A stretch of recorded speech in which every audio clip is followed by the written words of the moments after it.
अस्सलाम वालेकुम नाज़रीन, मैं हूं आपका मेज़बान शान मलिक। उम्मीद करता हूं कि आप लोग खुश होंगे।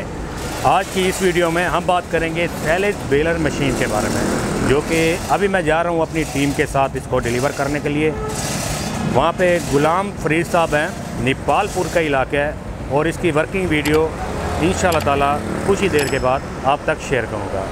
वीडियो को एंड तक देखना।